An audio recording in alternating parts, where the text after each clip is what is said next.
नमः शिवाय। हमारे यूट्यूब चैनल में आपका स्वागत है। अगर आपको हमारे चैनल की कथाएं अच्छी लगती हैं तो प्लीज़ हमें कमेंट में ज़रूर बताइएगा। सावन शिवरात्रि 15 को है या 16 को, जानिए व्रत किस दिन रखें।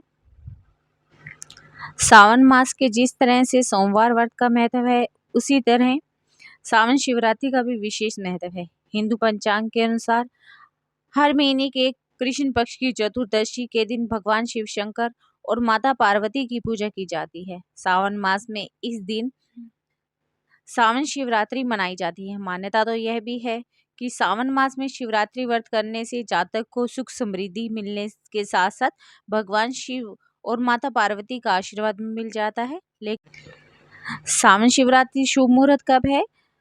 हिंदू पंचांग के अनुसार सावन मास की चतुर्दशी तिथि की शुरुआत 15 जुलाई को रात 8:32 पर होगी और तिथि का समापन 16 जुलाई को रात 10:08 पर हो जाएगा।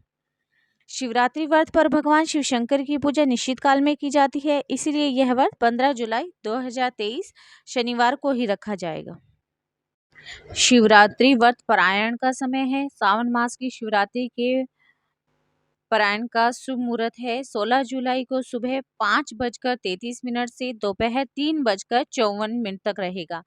सावन मास के शिवरात्रि के व्रत के कुछ नियम हैं। धार्मिक मान्यताओं के अनुसार व्यक्ति को सावन मास में सात्विक भोजन ही करना चाहिए।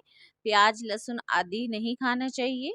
सावन मास में मांस मदिरा का सेवन भी नहीं करना चाहिए। सावन मास में भगवान शिव की आराधना ज्यादा से ज्यादा करनी चाहिए। इस दौरान ब्रह्मचार्य का जीवन व्यतीत करना चाहिए। सावन के सोमवार का व्रत रखना चाहिए। घर पर ही करें शिवलिंग की पूजा।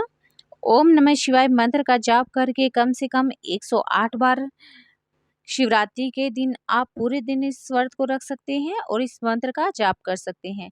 इस दिन व्रत निहार ही रखें। पूरे दिन में केवल दूध फल जूस आदि का सेवन करें।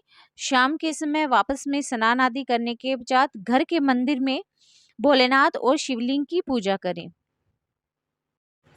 हिंदू पंचांग के अनुसार हर मास के कृष्ण पक्ष की चतुर्दशी को शिवरात्रि पड़ती है। ऐसे में हर साल कुल 12 शिवरात्रि पड़ती है, जिसमें हर एक का अपना एक महत्व होता है। वहीं श्रावण मास की कृष्ण पक्ष की चतुर्दशी तिथि को पड़ने वाली शिवरात्रि को सावन शिवरात्रि के नाम से जाना जाता है। मान्यता यह है कि आज पूजा पाठ करने के साथ साथ सावन शिवरात्रि की व्रत कथा करना बहुत ज्यादा जरूरी होता है। भोलेनाथ का आशीर्वाद उसे प्राप्त हो जाता है। इसके करने से भोलेनाथ जल्द ही प्रसन्न होकर सुख समृद्धि द्वारा उन्हें आशीर्वाद प्रदान करते हैं। आइए सावन शिवरात्रि व्रत कथा का रसपान करते हैं। शिव पुराण के अनुसार एक समय में चित्रभानु नाम का एक शिकारी था। वो शिकार कर अपने घर को चलता था। शिकारी के ऊपर साहूकार का काफी कर्जा था। वह कर्ज चुका नहीं पा रहा था। इसी के चलते साहूकार ने उसे बंदी बना लिया। इस दिन शिवरात्रि थी। उसने दिन भर शिव का स्मरण किया, उपवास किया। ऐसे ही दिन गुजर गया। शाम को साहूकार ने चित्रभानु को एक दिन का समय दिया कर्ज चुकाने के लिए और उसे छोड़ दिया। कर्ज चुकाने के लिए चित्रभानु पूरा दिन बिना कुछ खाए पिए जंगल में शिकार ढूंढने लगा। ऐसे में शाम निकल गई, रात हो गई। इसके बाद वो रात बीतने के इंतजार में बेल के पेड़ पर चढ़कर बैठ गया। उसी पेड़ के नीचे शिवलिंग था। बिना जाने शिकारी बेल पत्र तोड़कर नीचे की तरफ फेंक रहा था, जो कि संयोगवश शिवलिंग पर गिर रहे थे। इससे उसका व्रत पूरा हो गया। इसके बाद चित्रभानु को तालाब के किनारे एक हिरनी दिखाई पड़ती है, जो पानी पीने के लिए आई थी। उसका शिकार करने के लिए उसने धनुष बाण निकाला। उस हिरनी ने चित्रभानु को देख लिया। इस पर उसने शिकारी से कहा, उसके प्रसव का समय है, तुम 2 जीवों की हत्या करोगे, यह ठीक नहीं है। हिरनी ने शिकारी से वादा किया कि उसका बच्चा जब इस दुनिया में आ जाएगा तो वो खुद आ जाएगी, तब उसका शिकार कर लेना। लेकिन अभी उसे जाने दो। शिकारी ने उसकी बात मान ली और उसे जाने दिया। इसके बाद इस समय पतंग चढ़ाने और ढीली करते समय कुछ शिवलिंग पर और पत्ते बेलपत्र के गिर गए। ऐसे में चित्रभानु से अनजाने में शिवजी की पूजा प्रथम पहर में ही हो गई।